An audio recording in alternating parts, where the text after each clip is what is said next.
लो। मैं बोलो नहीं, तुम लोग बोलो तो काम गड़बड़ हो जाएगा। कौन सा यूनिट कौन सा है, पार्ट कौन सा है, पार्ट कौन सा है बेटा? 10वां पार्ट 10 है। और नाम क्या है इसका? पार्ट 10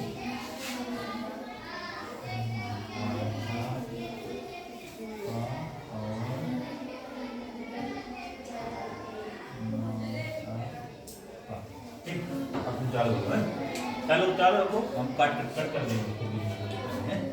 चलो बच्चों देखो, हम लोग कौन सा पाठ है ये? 10वां पाठ है, लासापा और मासापा।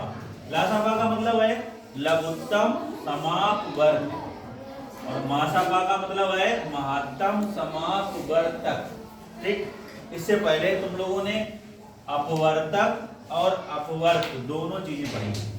ठीक, अपवर्तक का मतलब होता है कि जो संख्या दी गई है मेरे पास उसके छोटे छोटे गुणनखंड जिनसे वो संख्या मिलके बनी है। जैसे 8 है तो 8 के अपवर्तक जब निकालेंगे तो 8 से छोटे होंगे वो, 1 2 4 और 8 से ज्यादा तो नहीं होंगे। ऐसे 24 के जब हम अपवर्तक निकालेंगे तो वो होगा 1 2 3 4 6 8 12 और 24। ये वो संख्याएं हैं जिनका 12 24 में भाग चला जाएगा, यानी कि इसके गुणनखंड हो गए। तरीके के देखा जाए तो जब अपवर्तक निकल आए हैं तो हमको निकालना है समापवर्तक। अब बच्चा ये चीज समझ लो कि अपवर्तक और समापवर्तक में छोटा सा अंतर है।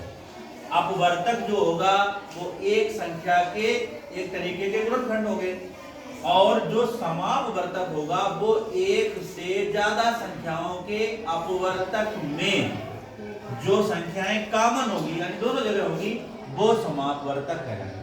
अब हमारे पास इसमें देखो 2 यहाँ भी है, 2 यहाँ भी है, 4 यहाँ है, 4 यहाँ है, 8 यहाँ है, 8 यहाँ है।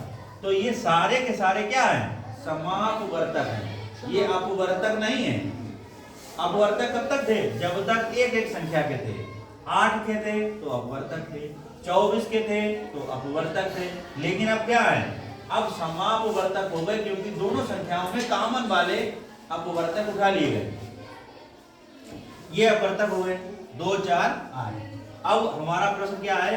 हमको निकालना है महत्तम समापवर्तक। महत्तम का मतलब क्या होता है? महत्तम का मतलब सबसे बड़ा। महत्तम का मतलब सबसे बड़ा। तो इसमें 2 4 8 में सबसे बड़ा कौन है? 8। तो ये हो गया हमारा महत्तम समापवर्तक। इसको हम 60 में क्या कहते हैं? मासा। यानी मासा कितना निकला? 8। किन दो संख्याओं का? 8 और 24 का। अब हम लोग आ जाते हैं लघुत्तम समापवर्तक में। उसका मतलब है एलसीएम, अंग्रेजी में कहते हैं, हिंदी में लघुत्तम समापवर्त कहते हैं। समापवर्त का मतलब है कि हमको पहले अपवर्त निकालने पड़ेंगे और अपवर्त हमारे एक संख्या के होंगे और वो सारे अपवर्त का मतलब होता है गुणन। अपवर्त का मतलब क्या होता है? गुणन।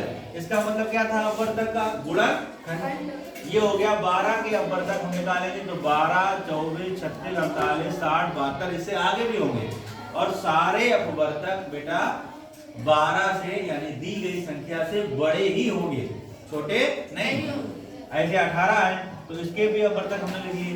अब देखो, अब बात आती है जैसे हमने अपवर्तक से समापवर्तक निकाला था उसी तरीके से हम अपवर्त से समापवर्त निकालेंगे। समापवर्त का मतलब होगा कि वो दोनों संख्याओं में उभयनिष्ठ अपवर्त है। तो उभयनिष्ठ अपवर्त में एक 36 है और एक 72 है। इसके आगे भी होंगे, इसके आगे भी होंगे। तो हमने क्या निकाल लिए? समापवर्त कौन कौन से? 36 और 72। अब देखो, अब हमको लघुत्तम समापवर्त निकालना है। लघुत्तम का मतलब जो सबसे छोटा कौन सा? समापवर्त।